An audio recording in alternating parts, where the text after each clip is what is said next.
Everybody cross your fingers. This stuff's complicated, you know. This really is. I study There it it. is. It's It live says now. complicated, you know. Okay. Let's make. Hello, everybody. Hello. I study it. Howdy. It's It live says now. complicated, you know. Okay. Let's make. Hello, everybody.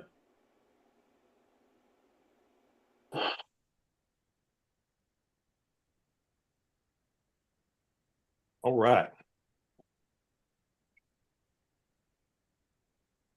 Greetings from Iowa. Hello, Nature Photo Studios. Hold on a minute. I'm getting some feedback here from something. Greetings from Iowa. Hello. Oh, it's on my phone. That's what. Okay.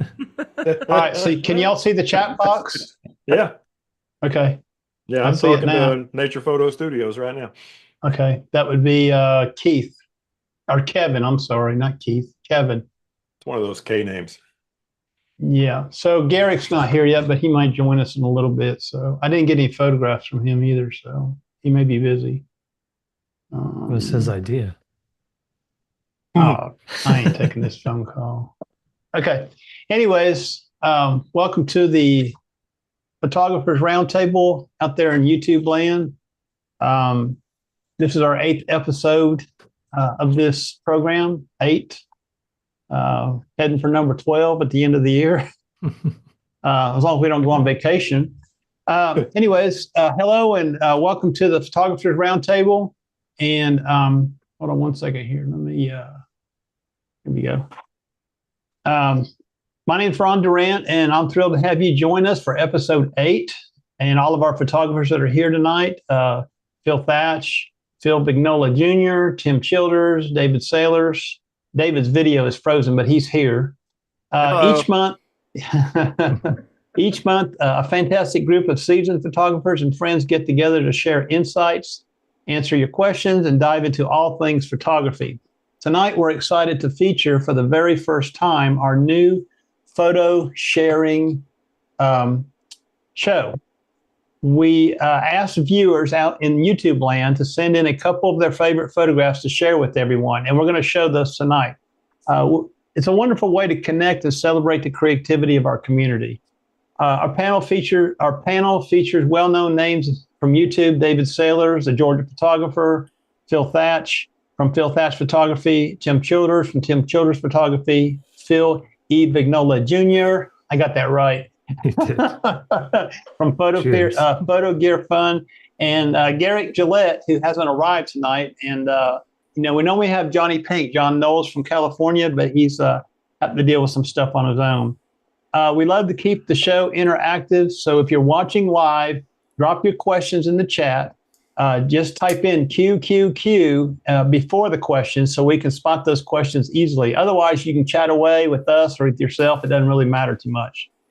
So without further ado, let's get the show going, and welcome to the Photographers Roundtable. And here we are. Wow, So, what an awesome opening. Yeah. That was this pro sounds sounding. Great. Perplexity AI. Well, it did good, and you read it well. I'm not a good writer. Secret's I'm not a good English student either. Anyways, I want to bring up channel highlights tonight. I've got some links in the description of the video. So when we get done, you can go down there and check out the links. There's links to everything. And one particular link, it's in the description, I would like for you to pay attention to.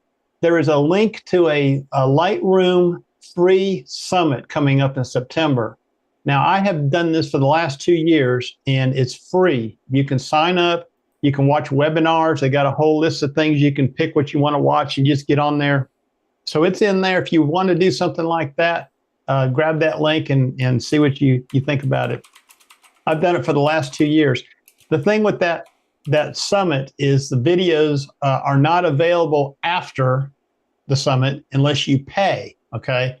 So, being the clever person I am, I just fire up OBS and record my screen, okay? So I don't have to pay.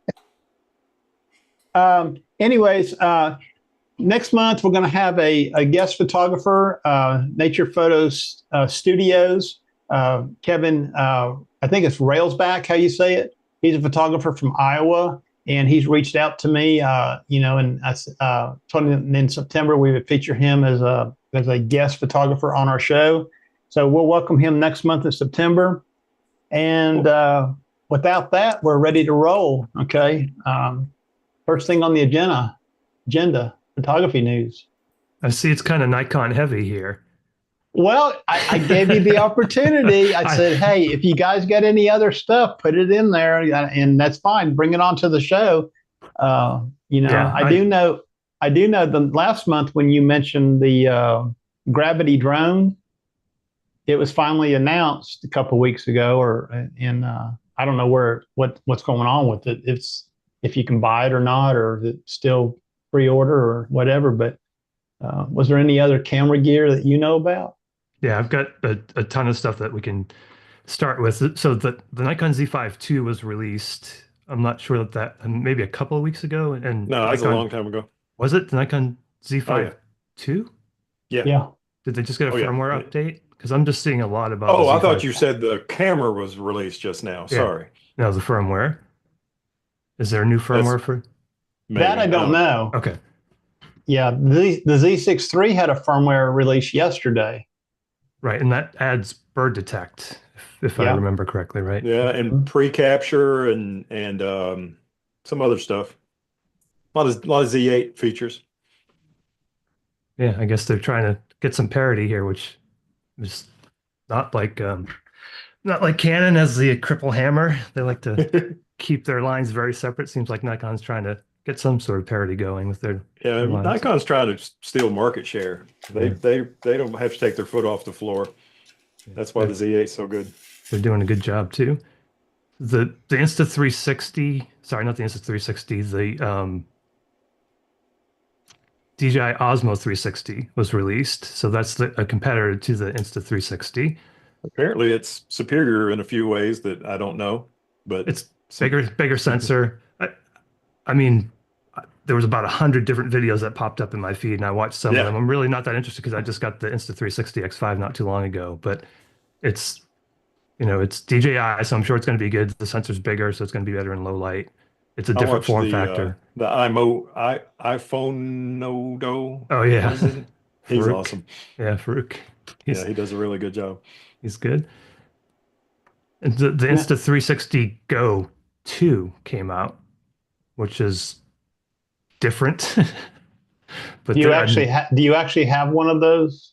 I don't have the Go or the new one, but it seemed like it'd be something that'd be fairly interesting. It's really small. Potato Jet did a review on that one, I believe, and there were probably some others. But Insta360 seems to spend a lot of money on influencers to get their stuff reviewed. I haven't contacted me. Because you're not an influencer. You don't have an M after the number of subscribers there, so they probably won't reach out. David said I'm not an influencer. David, you got that right. Okay, I'm just nobody. I'm just what did I say? Ordinary Ron. Okay. Ricoh released the GR4, I believe that's it, and they discontinued the 3. So if there are any Ricoh or street shooters out there, I guess there's a new Ricoh out there. Yeah. Sigma released that 12mm f1.4 crop sensor, which seems like it's getting really good reviews. It could be an interesting lens for what camera bodies is it available for? Z, E. Oh, really? Wait, it's available for Z? I think so. Don't quote me on that. I think it is. I mean, Nikon doesn't make it. Nikon doesn't make a 12mm, so that would make sense that Sigma would be allowed to. Yeah, somebody check Sigma me on that doesn't because do a lot of Nikon for a lot of Nikon Z, that is. Yeah, and it's obviously on the L Ray Saldano said that he has a X3. No, 360 X3. Insta360. Do you have? Is that? So the 12 is Sony E, Fujifilm X, and Canon RF. Oh, okay. I get the No Canon. Nikon. Canon, Nikon. Sigma doesn't.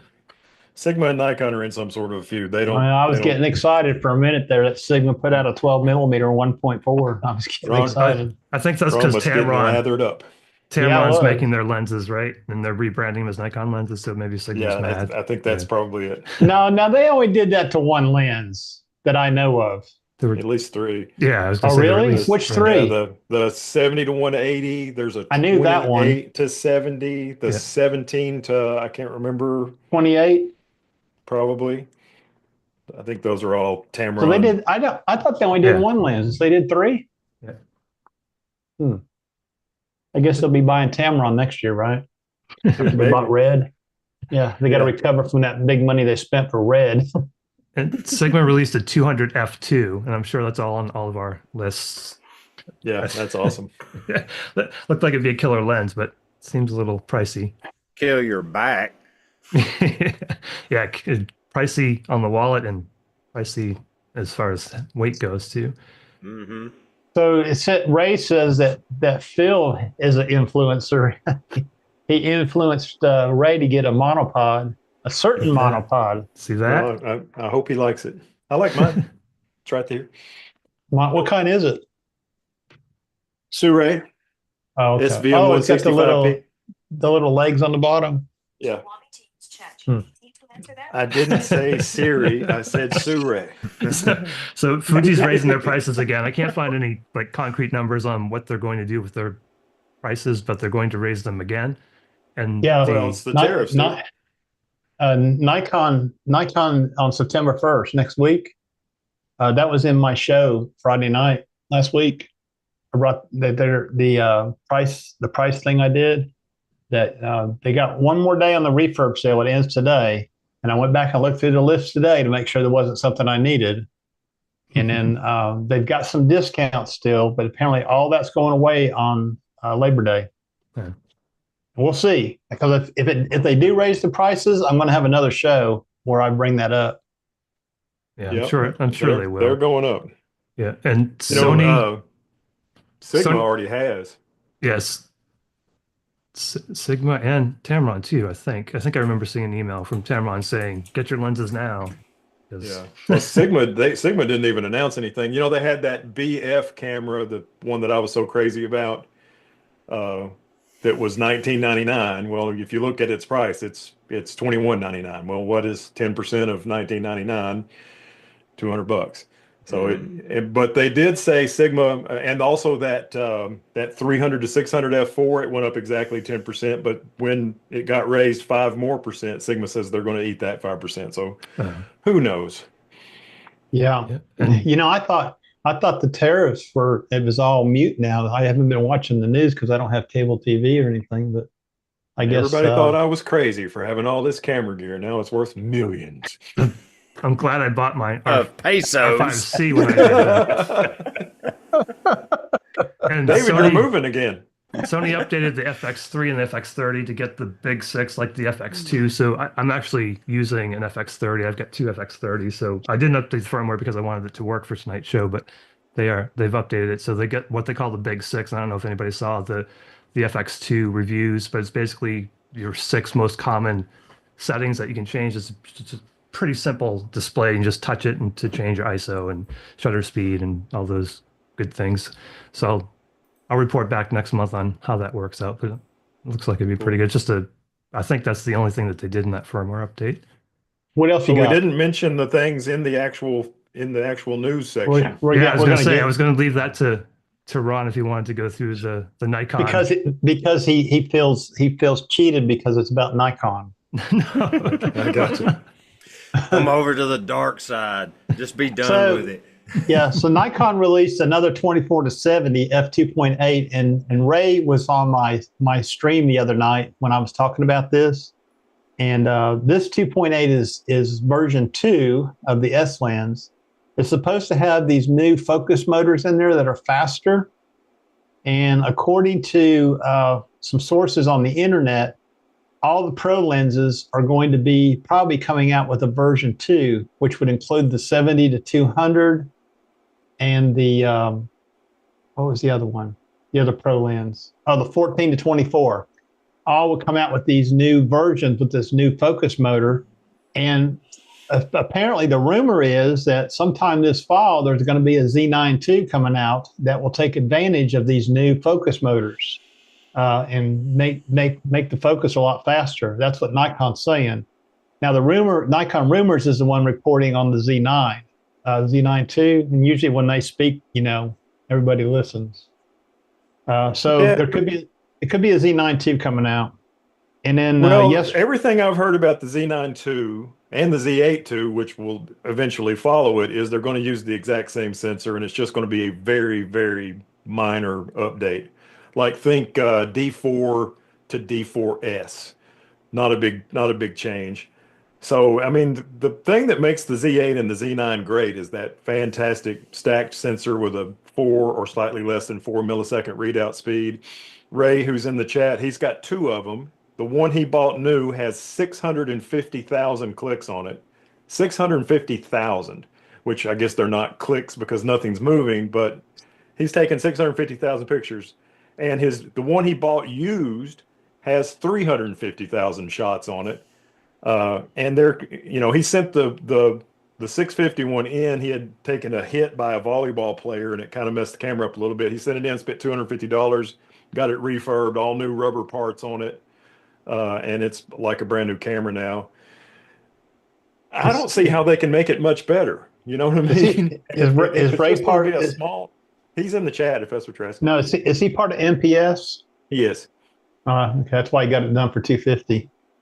But haven't we reached that point with almost all cameras? Like we're seeing diminishing returns for sure. And I mean, what's coming up? I mean, they're all so good. And it's kind of like when we went with computers, kind of a similar thing, right? Things were doubling, and they can only do that for so long. I think that's where we are with cameras. Yeah, Moore's law has run its course. Right. Yeah. Yeah. So this is the Nikon 24-70 f2.8G. You mean that blurry thing in front of you?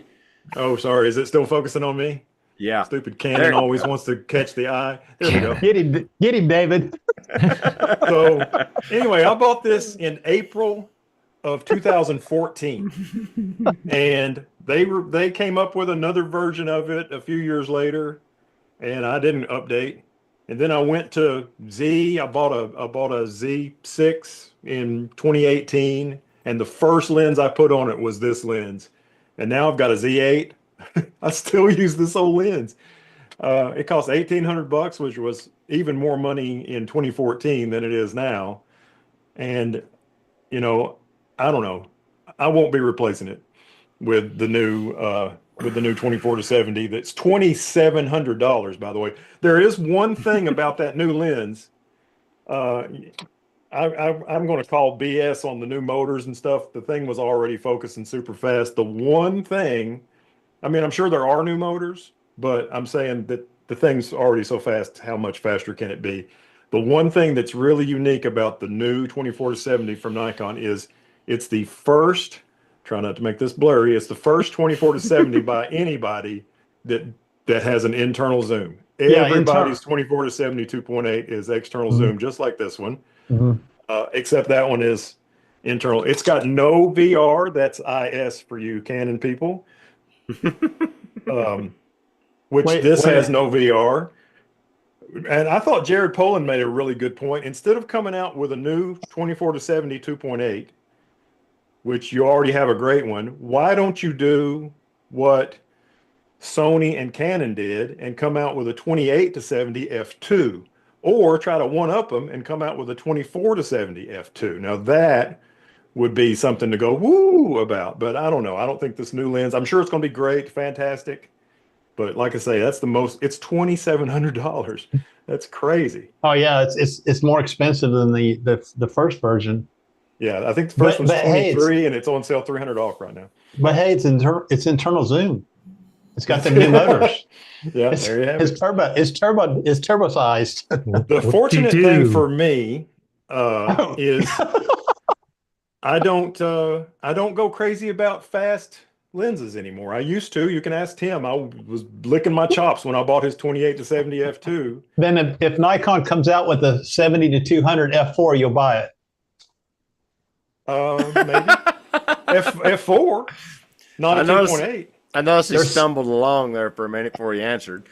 Well, there's some call for that. Okay, I mean, there's there's people saying there's a need for that at a cheaper the price. F-mount one is super small, light as a feather. Doesn't even need a tripod foot on it because it's so small and light. Yeah. So I mean, from a landscape photographer standpoint, exactly. The 7200 f4 would be perfect, and if you can put a TC on it to get a little more reach, that would even be better. And I've got the Canon 70-200 f4, and as far as background blur goes, it's not going to be a 2.8, but how often do you shoot at 2.8 anyway if you're doing portraits? If it's a single person, potentially, but I've got f4 versions of almost all those lenses, and to me, they're just such a better value. But the key there was landscape photographers. Okay. Yeah, but even for portraits, I'll use it for portraits, and I don't know. There's a difference, but I don't shoot at 2.8 a lot, even on my 2.8 lenses. That's what I'm looking for. Is I'm looking to get a lens. I don't have enough money yet. I'm still saving, but I need something to fill my gap. Okay. I've got the 24 to 120, and I need like the 100 to 400. Okay. That's to fill my landscape. About. Yeah, to fill my landscaping gap. Okay. But right now, it doesn't. Look what Ray said in the chat. I'm wide open all the time. Well, see, that's the thing. Ray, I used to do a lot of photography with Ray. I used to do live music with Ray all the time. I used to do sports with Ray all the time. I don't do that anymore. And that's why I noticed that. You haven't been to any sports stuff. That's why I don't need the fast lenses anymore. When I go out to buy a lens, I'm looking at the f4 these days. Why don't you go out and do sports much anymore, Phil?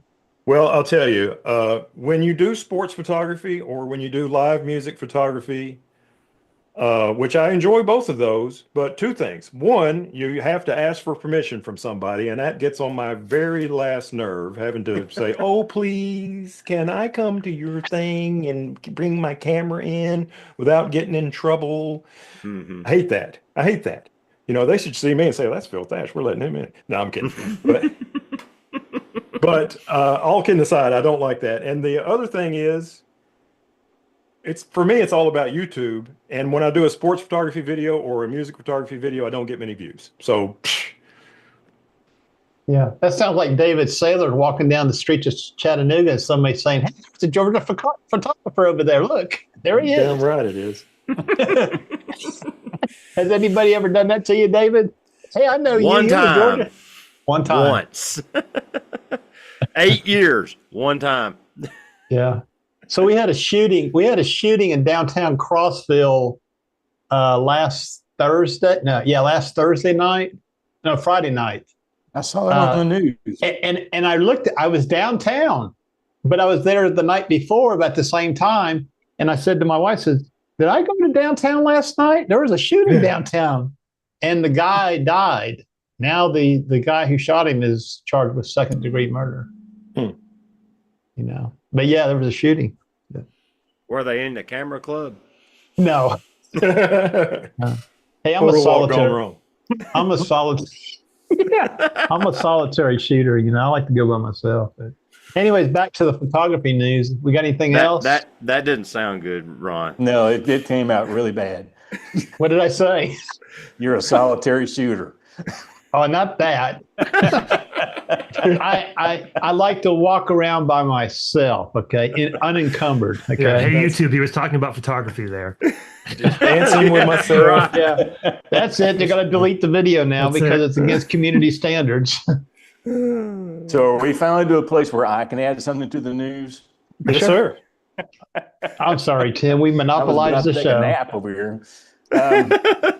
No, I mean, for those that are interested, I don't know if any of y'all have ever done this or not. I have, but Scott Kelby has opened up being able to apply to be leaders for his Worldwide Photo Walk, which is in October. And I want to say the website is either worldwidephotowalk.com or theworldwidephotowalk.com. I don't remember. And it's a lot of fun. I'm not going to be leading one. I've never led one, but I am going to look at some place to try to go and participate. So it's a couple hours on a Saturday, go out and shoot with some other photographers. They've got prizes and stuff they give out and all that. So if you're in an area that is photogenic, then it may be something you want to look into. It's on October the 4th. October the 4th. Yeah, that sounds right. Yeah. Mm-hmm. I'll put a I link think in the it's always the description. first Saturday of October. I think that's when it is. Yeah, I'll stick a link in the description of the live stream that Tim sent it out in his post on his channel, Yeah. community post. I seen it today. All right, what else? David, you got anything to add? No, just heckling. Okay. Yeah, we get some heckling going on. Okay. Anything y'all want to, before I move into the photo review part, the individual channel updates, anything you want to add? Phil Vignola, you want to start with you? You got anything about your channel? I've got to get out there and do a video. So I've gotten a couple lifers. So I'm still in my big year, technically. However, this time of year is pretty slow in the bird front, at least here in central North Carolina. So I've got to do some videos. I've also got lenses to review that Phil graciously lent to me that I need to get on, but I've just been kind of lazy. From what I understand, the tonight is a big migration night, and you're right in the path. Okay, No, I'll be out there tomorrow for sure. They're coming down the East Coast. What I understand, in the fall or in the spring, they go up through the Gulf of Mexico and Texas, and then in the fall they come back across the Atlantic states into Florida. Right. Yeah. And come that way. So we get them in their drab.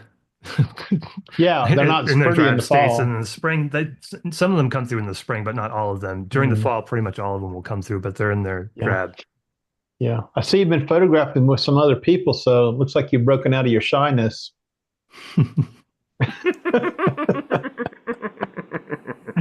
I'm always photographing with other people. Yeah, I see your posts and your tags. Yeah, but so yeah, not a whole lot going on from a YouTube perspective. I am getting into real estate photography kind of as a contractor. Since I've retired, I want to put some of the gear to use. I'll be learning some real estate photography, and then potentially doing some content on real estate photography and like my journey or whatever. I'm not sure exactly how that's going to pan out, but maybe something coming up. Yeah, I like to ask you a question about that. When you shot that interior of that motorhome, what lens were you using? That was the 14-35 Canon.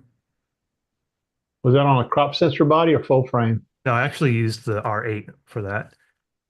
But I bought for us non-Canon folks. Is that a crop sensor? Sorry. Or full frame? That's a full. It's like the Z5 II. I don't know what the hell an R8 is. 24 megapixel full frame. David, tell him that's not the question I asked, is it? That's true. Hey, Phil, ain't that a Mazda?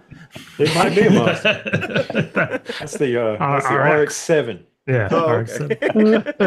But I got the R5C because I'm going to be doing video as well. So now I can just take one camera and have a really, really good, I know Phil loves the R5C, really good video camera, cinema camera, and have the R5 really good photo camera. So yeah. That's it. I'm just bummed that you sold your R5 for nothing. Think about old Phil. Phil likes to buy cameras for nothing. I know, and I didn't even think of it. I just by default sent it out to KEH, but I've had that since it came out. I think I got my money's worth. They paid me $1,500 for it, something like that. Oh yeah, I would have given you $1,505. Don't call Phil. We all need to help him, okay? He has a problem. He admitted to it. I said, we're going to help you, Phil. We're going to go into group therapy. So you're going to help me pay for the $1,500 camera? No.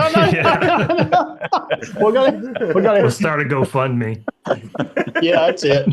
Yeah, we'll start a GoFundMe. Okay. Me first. Go ahead, Phil. What do you got on your channel? Anything good going on?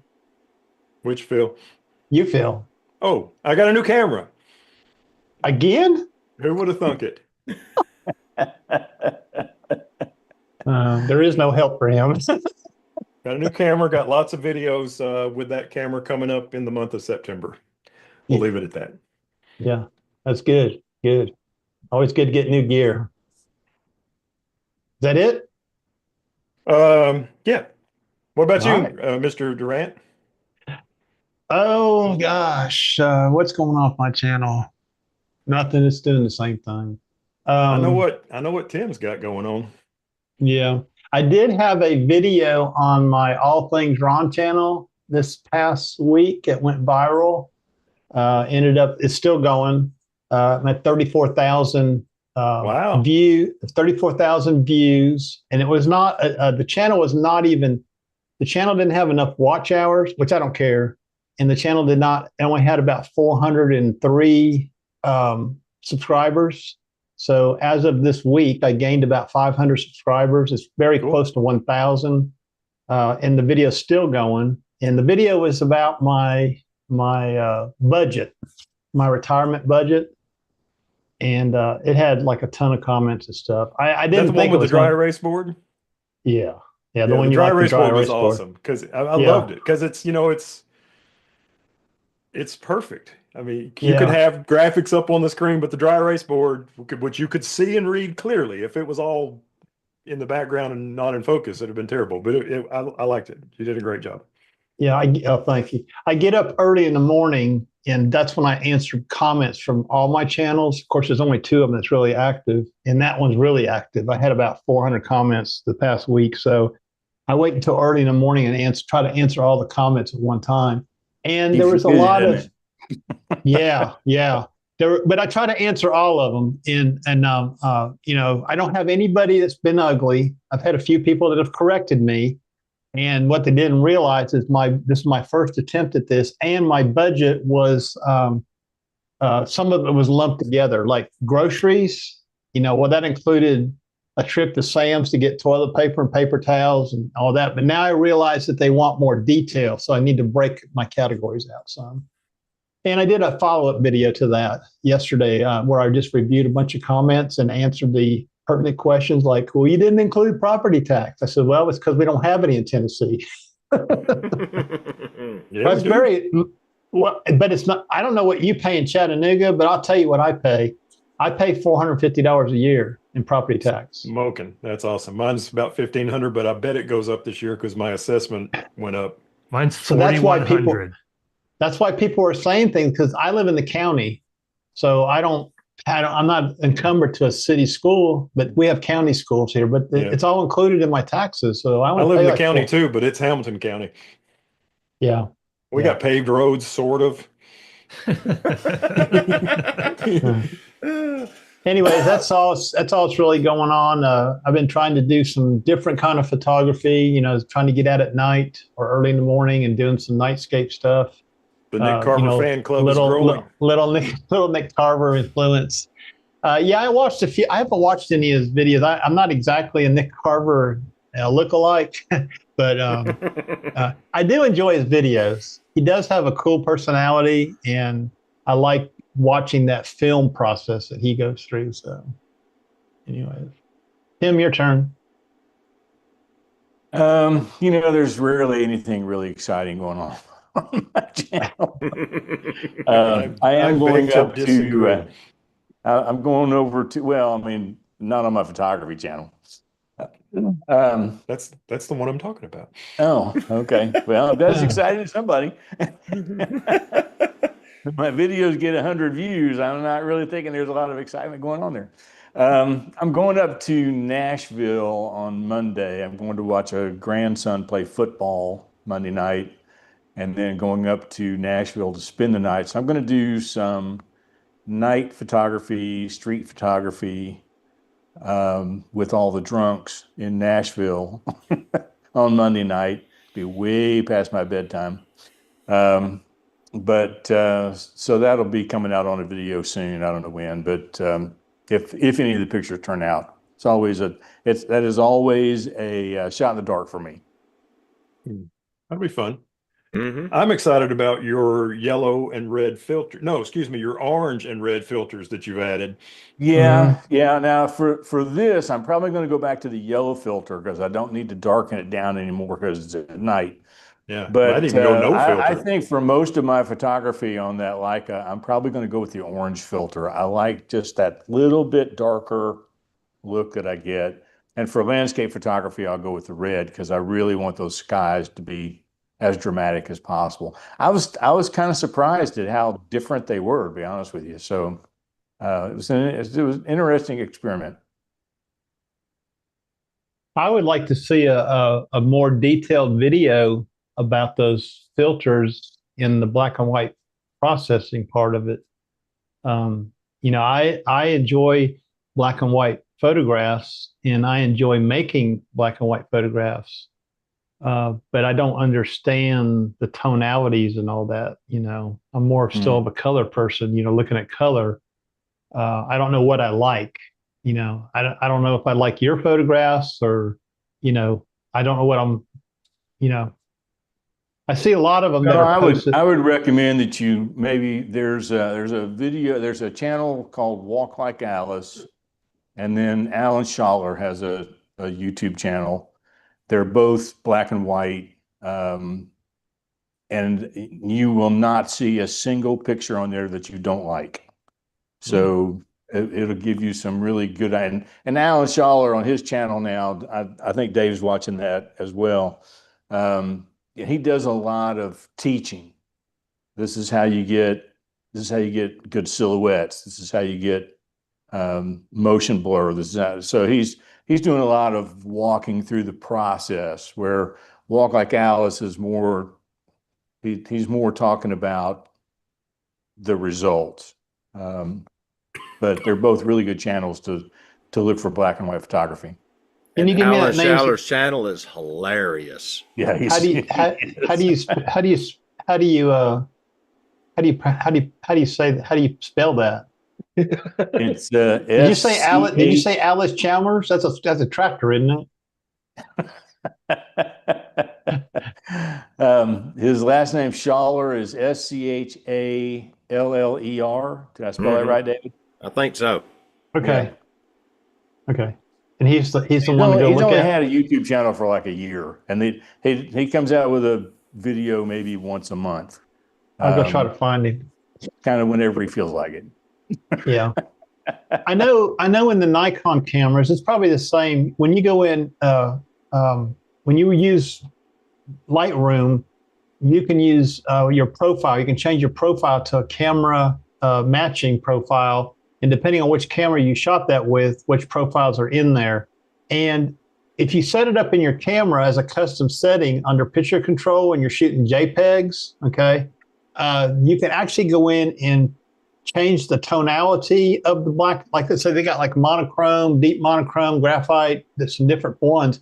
You can actually go into the settings of that they're baked in JPEG thing and change that.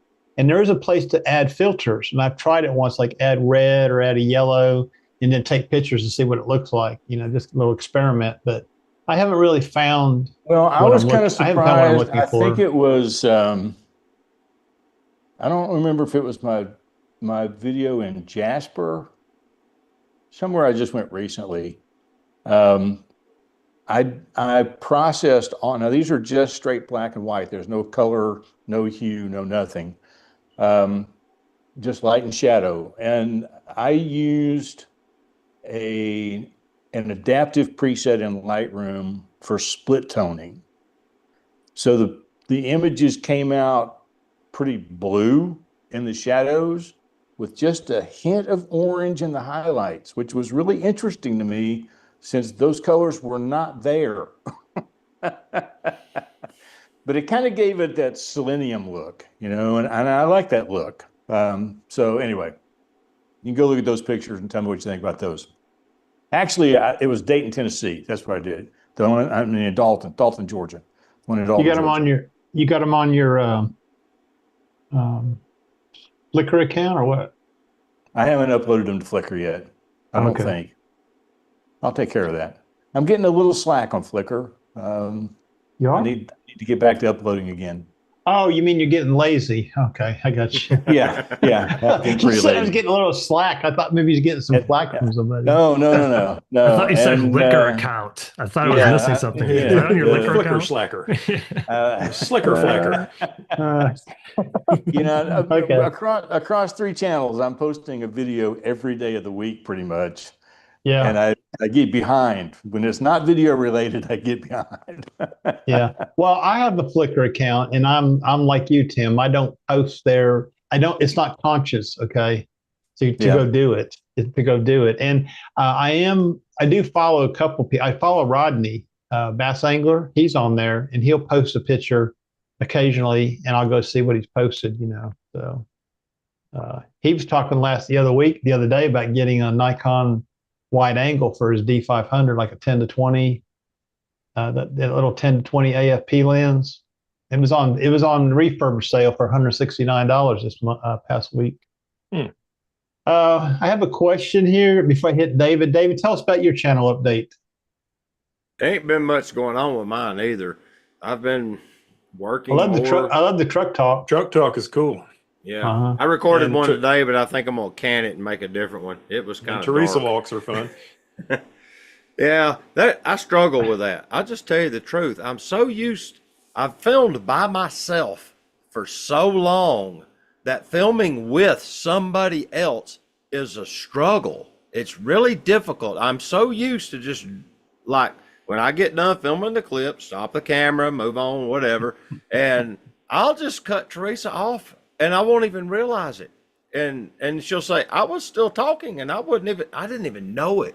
I was just done with the clip. Stop the camera. It's just the way when you shoot by yourself for years, you just get in the groove. And I was making a video with her the other day. She was in the middle of some dialogue about kudzu. Click.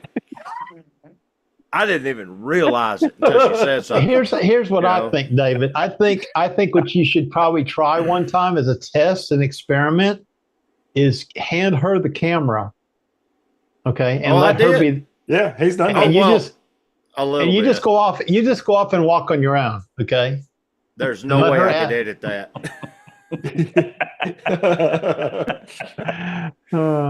That would just be chaos.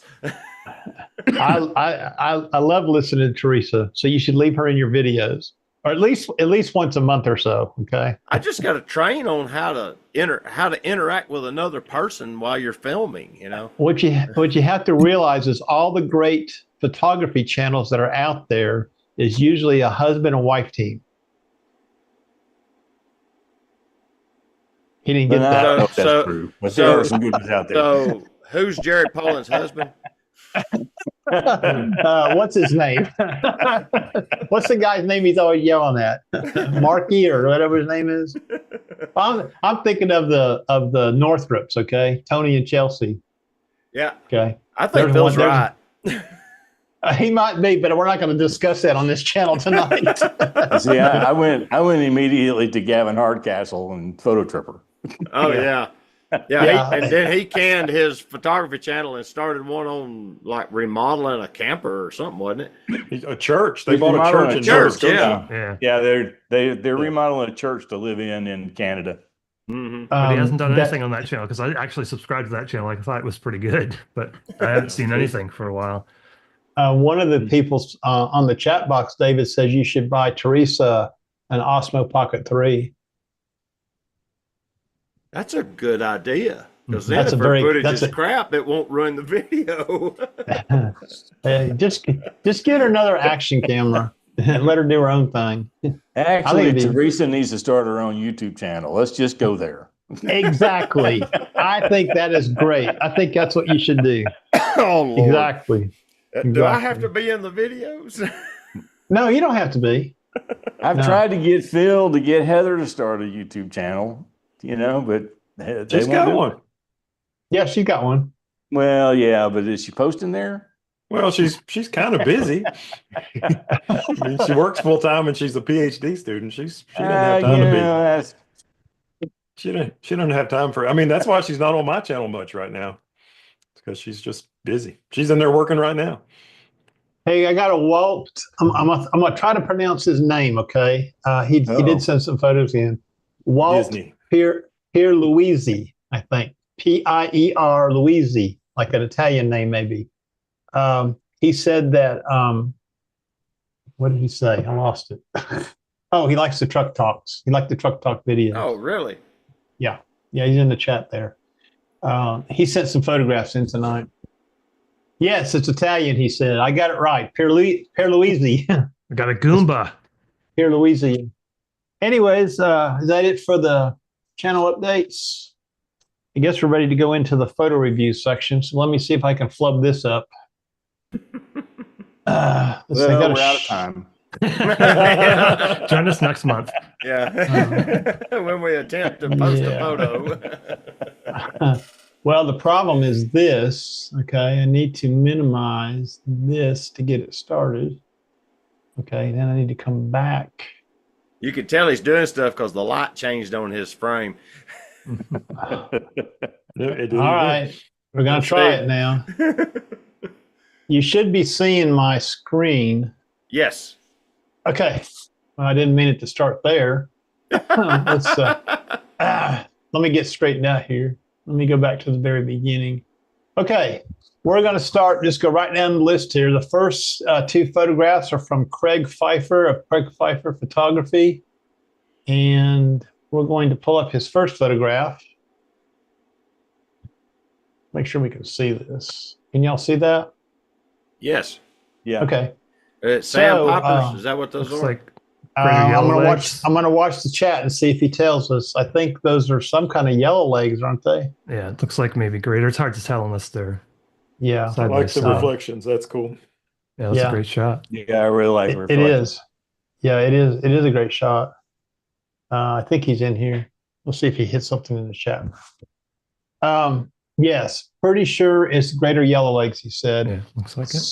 Yeah. So that was one photograph he sent. I like this shot really. I Craig, like the fact that all Cool. four birds are present, together, and separated. Yeah. And in focus. Yeah. Yeah. yeah. So what gear was that shot on? I see. Was I'm it looking 500 here at his millimeter? X-Fifth data. Let's let him answer that. It's a 500 millimeter lens at 1/800th of a second, 4000 F8. ISO, f8. I think he's Nikon. Hey, Craig, what gear was that yellow leg shot with? Give us a thing in there. I can't see the camera data. I was trying to work I'm with looking this. at the chat. Yeah, watch the chat there, David. I'm going to see if the camera's listed. Canon Looks like R5, Tamron 150 to 600. okay, cool. Man, I could Zoomed have had out one to of get those them for all in. $1,500. Yeah. 1505. So this was a pretty cool shot with three of the herons in it like that. Yeah, 3 greenies. Yeah, Yeah, that's it's cool. probably done with the same rig, I'm assuming. Yeah, I like how they're just sitting on that log. Yeah, there's a lot going on here. This is I cool. know. This one's hackling this one. This one's watching them to see if he can get in on the action. Yeah. Yeah, This is yeah, that's a cool awesome. shot. And I've Craig seen a said- lot. I've seen a lot of green heron, and seeing 3 of them together is not a regular occurrence. At least not in my favorite spot. So that's pretty cool. You got 3 of them together. No. Normally, I only see a single. Normally, Yeah, me too. you know, when I see him. Good shot. Yeah. Very cool shot. Yeah, very cool. Oops, go back to Tim again. I didn't mean to do that. And we're going to go to David Sailors. David Sailors got the first shot is 55 millimeter f5.6, 1/16 hundredth of a second at ISO 800. And I don't this know is how I downtown did that. Chattanooga. This is downtown Chattanooga, isn't it? Yeah. Yep. That's the bank building on That's was 8th it Street. 8th? Yeah. That's the Cool. front So is the- door. I have so Okay. many photos of that front door in various states. Yeah, Craig said there It were really probably shows 6. the height of the building. Yeah. I like the How tall is- slightly upward angle. How tall is that building? It's probably 125 feet. It's 10 or 12 stories. It's tall. Yeah, Yeah. it goes up a lot further than the picture shows, but it just makes him look so small. I So think when you take a photograph like this, you're standing there, obviously, and this person's about to walk through your frame. So you plan this? Yeah, I was shooting waist level that day. I remember that. I don't remember the lens proper that I used. I don't know how it recorded EXIF data unless I keyed it in myself because I don't remember having a 55 millimeter that would You might have had EXIF data. non-CPU lens data set to 55. Yeah, probably so. That makes sense. But I was shooting waist level with the ZF with the little what do you call it, the viewfinder flipped out so Yeah. that I could do the vertical photo. And I would wait on him to walk through, and I probably took 5 or 6 pictures to get him as close to the center of the door as I could get because I was wanting him centered in the frame with his feet separated when he was walking. I think that the fact that there's no eye contact here actually adds to the image, right? Normally you want some sort of eye contact, but the fact that he's looking at the subject, I think makes it's chef's kiss. Yeah. Walt in the chat box says the worker just gives it a nice touch to the photo. I like how you nailed the focus all the way through. Yeah, it's because I shot at f11. Yeah, still. Whatever gets the job done. I would expect no less from David Saylor. So. Yeah. This one right here. I didn't get you the exit data. This is 0 millimeters. Wow. Apparently, like I said, apparently there's no data in this, so it's a suspicious cell phone picture. Maybe, I don't know. it's a 35 millimeter f 1.4 TT artisan manual focus lens on the Leica CL, because that was the camera I took on that trip, and that was the only lens I took. Yeah, I like the cactus in there, the silhouettes. Yeah, the I like saguaro cactus are awesome. The varying darknesses of the mountains is cool. Yeah. Classic sunset photo in Arizona. If you had stood there for another 20 minutes, and I'm not there with you, so you have to tell me, would the sky change in colors for you? It just turns into various shades of blue once the sun drops below the horizon. There's no clouds. Okay. And there wasn't real dusty that day. The dust storms will blow through and it'll be real colorful because the light will hit the dust, but it wasn't real dusty that day. That's why you got such clean silhouette outlines of the cacti. Mm-hmm. On that previous photograph of the building, Walt said that he has that lens and uses it on his Z50 a lot. Good point. Right. Nice photographs. Next would be Kevin. This is the gentleman, the photographer we're going to have as a guest next. There's no exfis data here, but he's going to comment in the comments about this. Holy smoke, Batman. Yeah. Is this something here? I like this hummingbird. What are you shooting at? 1/30,000th of a second to freeze hummingbird wings? He'll get in the chat and tell us here in a minute. Yeah. If you're all using Lightroom, at the very bottom of the export button is a box to check to include the metadata. And if you do that, we get the metadata come through and we can see the camera stuff. Or is he shooting with a flash? I don't know. Because if he's shooting with a flash, he could freeze action, with a good clean strobe. It does look like a flash on the flower if you look to the right of the hummingbird. Yeah, and the belly and the feet of the bird are lit. Yeah. Yeah, he's in there now. It says 5 flashes, set at minimum power with the Nikon D850 and the 200 to 500. Wow. Nice. He's got Very 5 nice flashes, so he must be triggering them remotely, huh? That's impressive. That's wild. Yeah. The detail. I mean, I've never seen a hummingbird that close before and produce that kind of detail. God. I've held one in my hand and you can't see that kind of detail. Yeah. Well, it's bigger on the screen than it would be in your hand. Yeah, many times over. Yeah. Kevin, well, anyways, I'm going to get to his next photograph here. Stay there with us. Don't leave. So this is a nice red-winged blackbird right here. And, I like how it's screaming. Yeah. Such beautiful birds. So Kevin's saying that I think the hummingbird, or I'm not sure if the hummingbird was shot in the Smokies or not. I think he's saying it is. Yeah. So because we're on to the red-winged blackbird now, but the hummingbird was taken in the Smokies. I've only seen like one hummingbird one time in the Smokies. He's saying yes.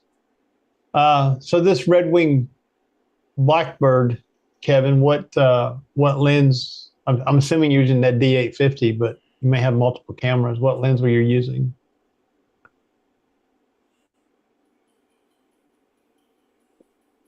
It's a great shot. I always struggle, Phil. I don't know if you do, but with my bird shots, trying to decide whether it should be a portrait kind of in isolation or whether I include an environment. So is it going to be an environmental portrait or is it just going to be a close-up of the bird? And I think the detail I get in the bird will help dictate that, but I don't know.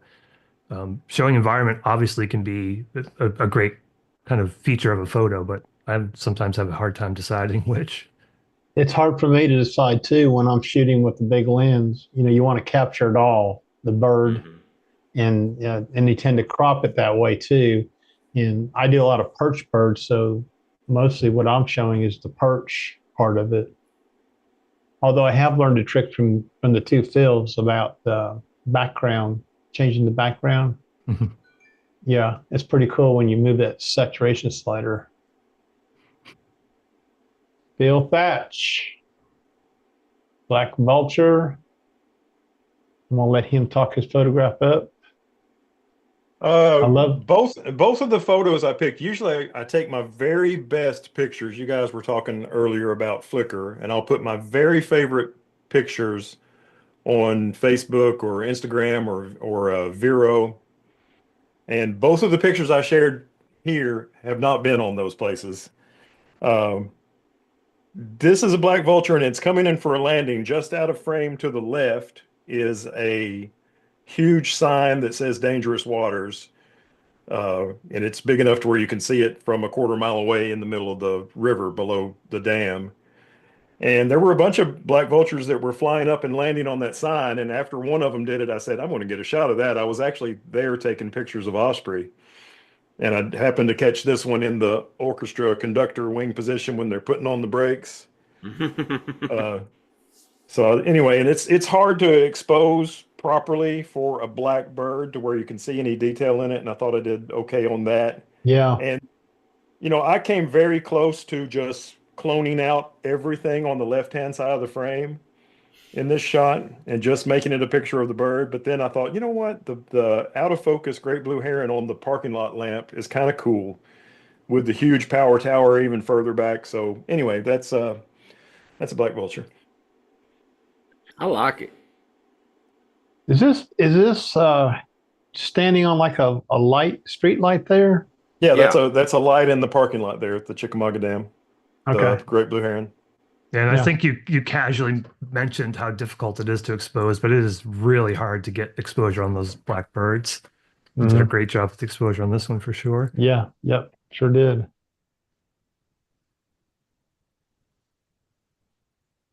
This is a cool shot. So this shot, when in the video where this picture is, I actually had a GoPro type camera in my hot shoe, and you could see how quick this happened. I was walking down and I saw her, and I ran over real quick, got low, fired off about 5 shots, and stood back up and left. And this is one of my favorite street photography pictures I've ever done. Even though it's just a girl standing there, I just like how neat and nice she's dressed, and she's such a tiny little thing in the big city. And I like, you know, she seems a little nervous, got her foot leaning over it down I know. there. I noticed her left foot cocked like that. That's kind of. Did she know you were there? Oh, she didn't see me. Like I say, you can watch the video clip of me making this shot. I went bam and got that shot and zoomed off. And you know, of course, this is with the 100 to 400, and this is at 155 millimeters on the Z8, which people don't think the big lenses are good for street photography, but I beg to differ. And you know, it's wide open. I think it's at 4.8, the aperture, which is wide open at 155 millimeters.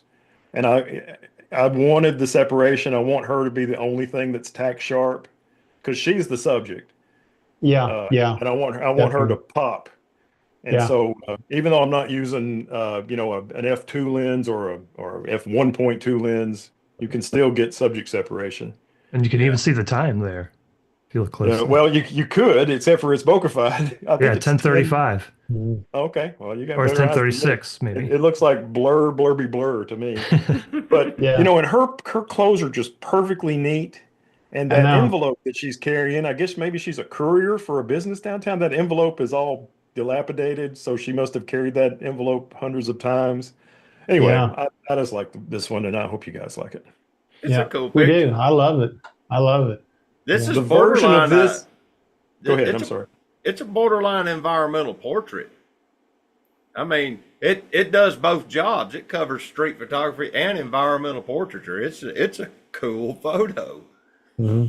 I re-edited it to send it in to Ron. On the video, it's 16 by 9. And the 16 by 9 version, there's not enough space above her head, but it fills the frame better in a YouTube video. But I like this kind of it's more of a 4x5 crop better. You know, speaking of that crop on the videos, I've noticed more and more YouTube people who are showing creators who are showing photographs on their channel. I've pretty much starting to go away from that crop and just showing it like it is instead of filling the whole frame. I've seen a lot where there's a border around the photograph. I think Tim shows some of his photographs that way, don't you, Tim? You just kind of like your square crops and stuff. Yeah, I kind of take it in spurts. So sometimes I'll take an entire shoot and do it 16 by 9 for the video.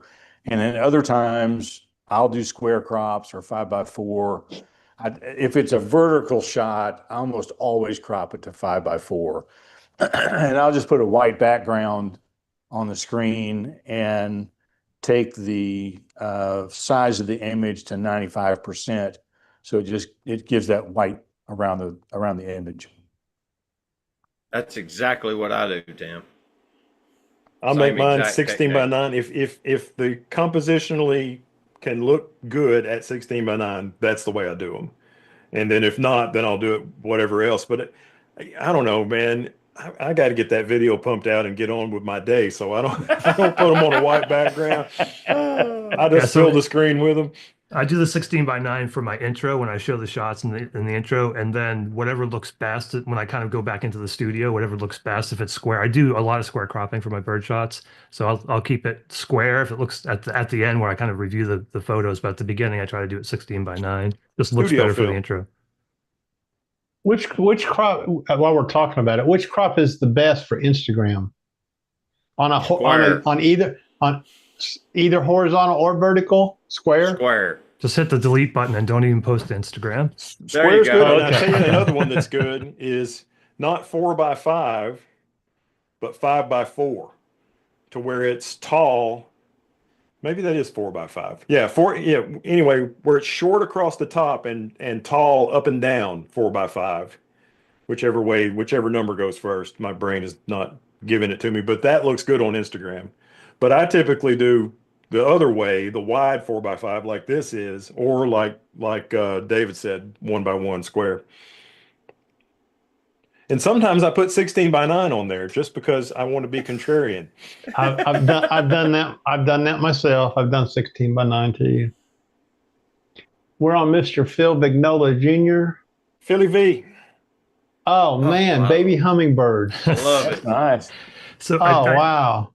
I tried to pick pictures with stories for this segment. So this was a place called Old Bynum Bridge, which is in Pittsboro, North Carolina, and some photographer or a birder spotted this, and this hummingbird became a local celebrity. So people were going to the Old Bynum Bridge just to see this hummingbird with the two little chicks. So I spent an entire day there. Well, when I say day, it was like 2 or 3 hours in the morning, and I did a bunch of videos and a bunch of photos. But she was there for probably however long it took for those hummingbirds to hatch. But there were photographers just lined up, especially on the weekends. They were lined up to get photos and videos of this little girl. How high off the ground do they typically build their nest? Because I've never seen a hummingbird nest before.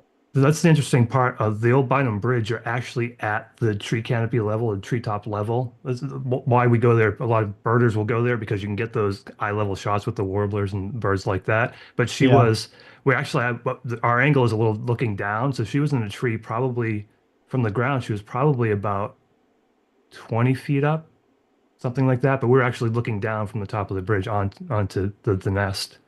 And she would come within 3 or 4 feet and stage, and then she'd go and get the food, and she'd come back and she'd stage before she went to the nest. So she would come back and we could tell when she was getting ready to go to the nest. So everybody would get ready with the photos and videos. But she was quite the celebrity. What is that nest made out of, Phil? It almost looks like it's made out of lichens. It is. It's a lot of lichen and spider webs. That's awesome. It's very small, isn't it? Like and subscribe. Oh, To steal a photo tripper. yeah.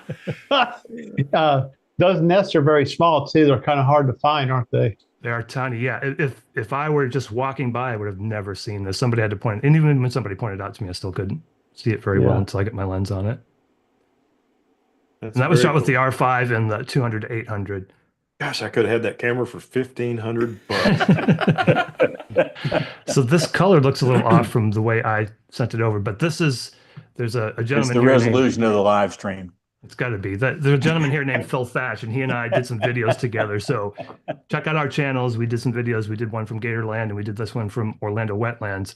And I had never been there, and Phil was kind of guiding us through, and he made a good call. We went over. This was almost the first thing that I saw when we got to the wetlands was the black belly whistling ducks that were just, kind of chilling in the tree.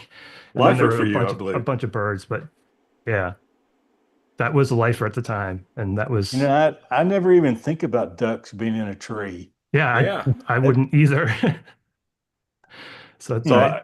I want to say two things about this. The first is, I bet you're in Adobe profile instead of RGB, sRGB. That is probably right because sometimes it switches on me. Yeah, I'm not sure I- why, but yeah, When that's- David first had his live streams a million years ago, I sent in a photograph I made of 5 Coronas, and the beer color wasn't right, and it was because I didn't save the picture in sRGB.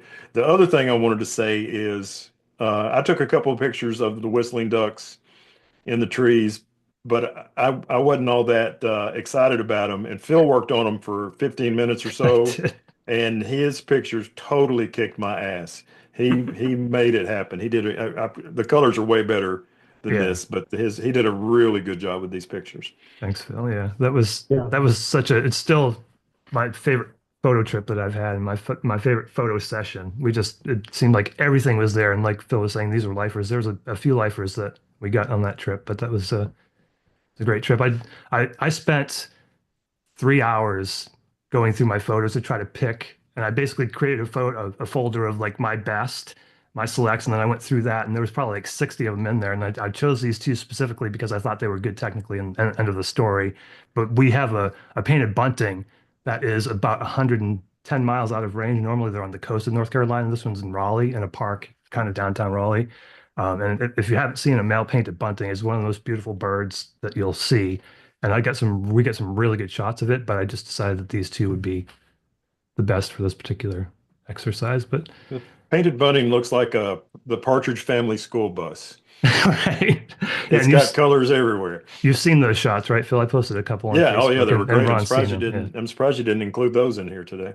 I think what Phil Vignola needs to do, since this was his favorite photography trip he'd ever done, he said. Isn't that what he just said? Yeah. That's what I thought. I think you ought to set up a workshop next year. I would do it I- I would do it just so I could go myself. Nobody would show up, but I'd still set it up to have a tax write-off. His favorite. The See. Orlando Wetlands is a spectacular spot. I will be We there have, next month. We have some really cool. We have some photographs. That's got to be from Ray. Yeah, It's about Ray that's Sel- Ray Soldano. Ray Saldano, and that is wild. Okay, there's a lot going on in this photograph. Okay, That all one the way girl's in from- the air. yeah, all the way from the roller skate wheels at the bottom, you can see the spokes kind of like them, and Can you It's show pretty- his EXIF? I bet this is the 50 millimeter 1.2 Well, wide he- open. he's in here. He could probably tell us. Let's see. No, he didn't include the Scrub metadata. the exit data. Oh, No, it's there in the chat, though. 135 plinter. Yeah, Wow. and yeah, Because Yeah. I guarantee you that place doesn't have enough light to make a photo this bright, but he was at. Z9 and the Plena can do it. And, he was at and the one- Ray can do it. He was at 1.8. Looks like 1/800th of a second at ISO 5000. Yeah. So that's a cool photograph, Ray. Very cool. Love the colors. Yeah, that's an indoor shot, Phil. Yeah. And the Oh, light's terrible. really? Yeah. Yeah, looks pretty good. It's a Z9. Yeah, that's It's it. not a $1,500 R5. Now, there's David. There's a Hey, Georgia photographer. at my iconic tree. You sure it's not John Wayne? Now, I Ray took says Ray says that previous photo is top-down LED lights like a high school gym. So it must be pretty good lights in there now. This is with the Z9 50 millimeter 1.2 S at 50 millimeters, of course, 1/2000th of a second, ISO 64. Me and him went on a photo walk that day, and I think he only took pictures of me when I wasn't looking. Well, that is a dang fine photo right there. I like that.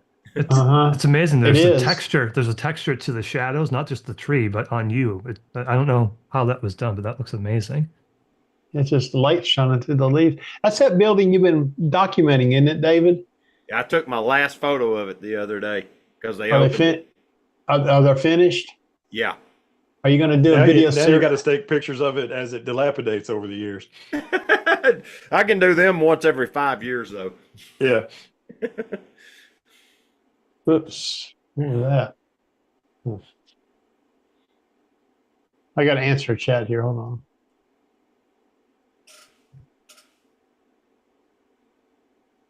Everybody hit thumbs up. It don't matter, does it? Oh, it's my turn. Okay. This was at the Orlando Wetlands for my one and only appearance. I was there a total of 2 hours, and that's all the time I had. Don't ever think you're going to do a photography trip when you're visiting family. Okay, it don't work out. Yep. You can't It do both never together. works. Never works. Okay. This was with the Z8, the 180 to 600 handheld on the boardwalk. Looks like it was f8 1/1000th, ISO 640. That was the evening shot. The sun was going down. So this was done in February. Breeding So, plumage. I like it. Yeah. Great And egret. it almost looks like a painting. It's It gorgeous. does. It's Yeah. a beautiful photo. Yeah, You know there- what- you exposed it really good. You got the white nice and bright, and the background super dark, which is the way it should be. You could try to make the background not so dark, but the white would be totally overexposed. You've got that just right.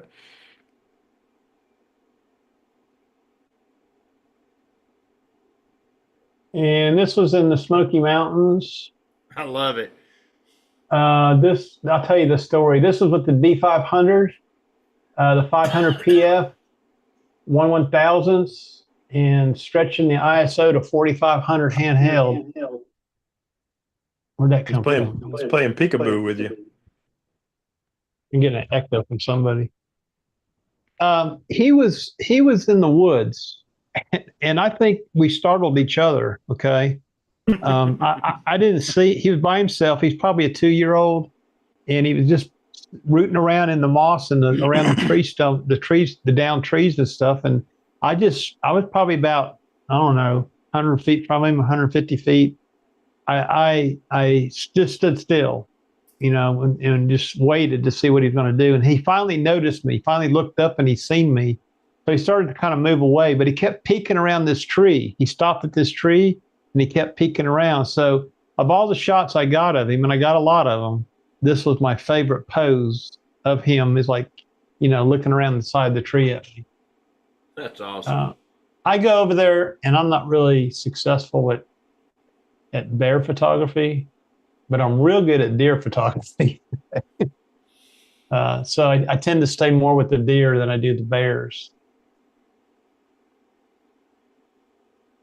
And then we have Thomas McEwen. He goes by T-Bone in the Wild. That's his handle on YouTube. He's in here tonight. And I'm going to let him tell us about his photographs. This first one is a waterfall. And this looks like Northrop Falls to me, but I may be wrong. I'll let him correct that. Just the way the water exits the waterfall to the side. I like the light in that a lot. Yeah, it's really beautiful. good photograph. I think this is with one of those expensive lenses too. He says it is Northrop Falls. Yeah. So is that the 14 to 24 f2.8 with the Z9? Yeah.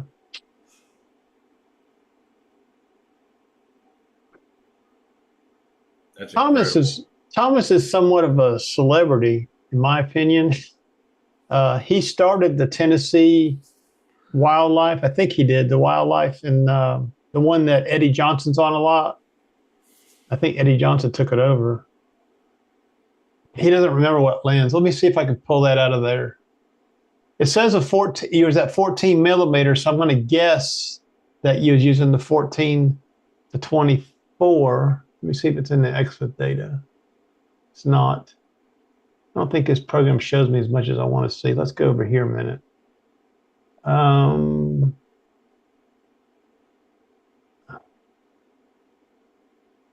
Yeah, 14 to 24 f2.8 G, not the S, not so that was a G lens. That was a F mount lens at f16. So I like it. It's a good photograph. See, there's nothing wrong with adapting F mount lenses to your Z cameras. So this is out west. Obviously, this is where I want to go. Okay, I love this photograph. I love the reflection. I love the colors in the sky above the mountains, reflecting into the water. Great composition, in my opinion. It's a beautiful photograph. Yeah, that's is. really nice. What I want to know is, faux show. I want to know if he's printed that as a metal print and hung it on his wall yet. Yeah, Ray says, all Z lenses all the time. Spend that money, LOL. This was shot with the D500, is what he's saying. Okay. I don't think I have any data on it. Let's see.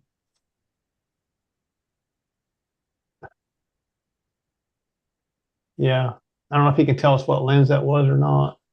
Probably that 14 to 24 on the D500. I mean, that would work, wouldn't it? Yeah, it would work. D500. I call this camera the Beast. That's Walt. He has one and loves it. We all have one, Walt. I've got one. Phil Thatch has one. Yeah. Thomas is saying he thinks it's the same lens. Here we got a new hitter in here. David Olshan. He's a D500 user. Don't sell them cameras. All right, we got one more to do, and we'll be finished here in just a second. We got two more. Sorry. There's Tim Childers. Good to laugh on that guy. That's his cousin. Yeah, you wanted his cousin Childers. Oh yeah, that's right. Yes, Paul Childers. I don't think he's any relation to me, but he's talented enough. I'd claim him. You were asking for fairly new images, so this was fairly new. And this was probably my favorite image from the Riverfront Nights, simply because I got him looking directly toward me. His eyes are not at me, but his face is directly toward me. And he was just having a great fun time. And being able to see how beat up his guitar was kind of a plus too. Yeah, and then these girls right behind him were definitely fans. The guy to the right almost looks like Eric Clapton with the blue phone. The one with the cell phone? Yeah, and the white hat. Mm. Yeah, that's cool. That's real cool. This lady here looks like she was looking right at Tim. Probably. So Tim, are you on the inside of the barricade or are you shooting? No, I was shooting the 24 to 240. So it's the barricade curves around or something? They put up two new lights. I don't know if you've been there this year or not, but I haven't. It took me by surprise because you used to be able to get up right close to the stage. And now it's probably 30 feet back from the stage. Oh, wow. Because they put up two pole lights and then they put this thing around it. So he came out. When that video goes up, I think that's next Tuesday. You'll see how big that fence area is, and it made it really hard to get photographs. I was glad I didn't take the 2870. I'd have never got anything because I would have been that far away from the stage. Well, it's a good thing he came down into the pit or whatever you call it. That's a great photo, Tim. Nice job. Yeah, he came down there a couple of times, and I was very happy with that. Ray says it's the biggest photo pit that he's ever shot in. Yeah. Yeah, they had one photographer who had a pass to get in there. And she was standing right next to him for a little while out here, but I don't get those perks. So yeah. Yeah. We'll take lessons from Phil Thatch. And when the main act came on that night, which was the Michael Jackson group, I couldn't even get close to the barricades. I was standing back by the sound booth trying to get pictures. It was that bad. Couldn't get through the crowd. And the music was awful too, yeah. Tim, Ray apparently knows who that female photographer is. He says, "Tell Brittany you know him and you want in." Oh, well, there's only one more. That's this coming Saturday. So if I see her, I'll tell her. I was going to buy one of these on Amazon, a yellow vest, and they've got printed in black letters. It says event photographer. Yeah, you can buy it for $17 on Amazon. I was going to get one of those so I could just walk around town and nobody would ever question you. Oh, he's an event photographer. Okay. Don't worry about him. It's okay. Nobody knows you aren't. So who's going to ask for your press credentials, Make up some newspaper name. The Atlanta Urinal and Constipation. And I went out a couple of different places to take sunflower pictures, and I love sunflowers that are in full bloom, and I got a few decent ones, but I really like this picture because of the fuzz, and the light and the bokeh in the back, all the green and yellow. I don't know. This one caught my eye as being one of my favorites. What lens was that? I'm pretty sure I was on the 24 to 240 with that one as well. Pretty sure I was. I didn't send you stuff out of Lightroom. You wanted a small file, so I took a screenshot of the image. That's why It doesn't look sharp. Really? That's pretty good. Yeah, that's pretty good. He asked for small files? No, I just asked try to keep it below 2 megabytes. Oh, sorry. That's a small file. I missed that one. Oh, it doesn't matter. Okay. I mean, it's just easier to handle it in your emails. That's all. I mean, I can handle the large files, but, looking at the chat here for a minute. Okay. We got one more photographer, and that's Walt Pierluisi. I think I got that name right. I don't think I missed anybody. If I have, tell me in the chat, because I did check all my emails. So I'm going to let him tell us about this photograph. Thomas said that was a beautiful photograph of that sunflower. Thank you. Yeah. I don't have the live stream pulled up on my laptop. So. Okay. So Walt, I'll just give you a little background here. Walt is a film shooter. Okay. Nikon FG, I think he has. He's got a D500. But I believe this is a film scan, and he's going to tell us in the chat here. Because right here at the top, it says Nikon FG 35 millimeter. And let's see what he says. Nikon FG with the 35 f2.8. Scanned with the Nikon D750. So are you scanning the photograph or are you scanning the negative? Because I do know you can buy a negative. He's scanning the negative, most likely. Is he? What is it? The Nikon 60 millimeter macro has a slide adapter that goes on the front of it to photograph slides. He said it was a negative. So he might have used that 60 millimeter on the 750. I like the decent. clouds. Yeah.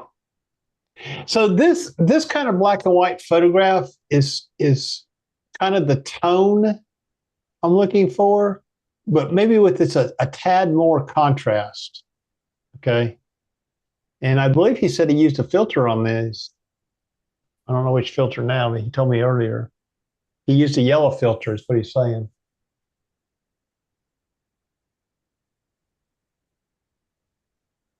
And then he's got this eagle photograph. I'll let him tell us about that. That's one bird I've never shot. No, let me rephrase that. That's one bird I've never photographed. You're on a roll tonight, buddy. I was lucky this year with eagles. I got the whole spiel. Wait a minute. That is one bird that I've never made a photograph of. Is that right? Made a photograph. I'm going to make a photograph. Yes. Not take a picture. I'm going to make a photograph.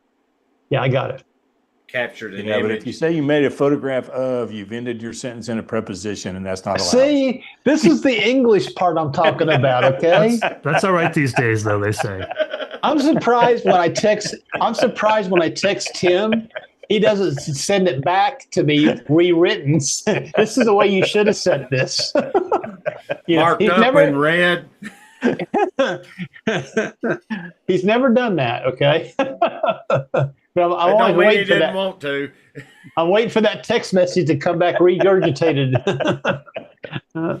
Walt said this was a D500 with a Tamron 70-30 at f5.6 at the Indianapolis Zoo. That's 7,300. Yeah. Well, that explains it. Yeah. I was like, why? It looks like it's through a fence, but if it's It at is. the zoo, it's in the, it's probably in a cage there, but still, it's a good That's cool. photograph. Always cool to see a bald eagle. Hey, Ron, come on down to Kakalaki. We got them everywhere. Kakalaki. Where's that at? North Carolina. Oh, yeah. The CAC. How do you spell that? I'm in the traveling mood. NC. Yeah. Thanks for that. Just like it sounds. Yeah. Well, thank you, Walt. And let me see if I can get this out of here now. That was cool. Let me go back. Yeah. Thanks everybody for sending in those photos. They're really good photos. Yeah, they were. Yeah, they were. We might do this again next month, see how many people we get. If we get a lot of people sending photographs, the whole show would be just that probably, and we wouldn't talk about anything else. So anyways, I don't have anything else to say. This is pretty much the end of the show. Want to thank everybody out in YouTube land for being on the live stream tonight. Hope it was helpful for you. And we're going to see you next time. We'll be back on September, what did I say, the 24th, I think, is the next one. September 24th will be the next live stream. Just stay tuned for the channel. You'll get a notice. All right. We'll see y'all later. I'm going to end the live stream right now. Bye, y'all have a great evening. Walt says he has to go to North Carolina. I think it's ending. Is it ending? Oh, here we go. Wait a minute.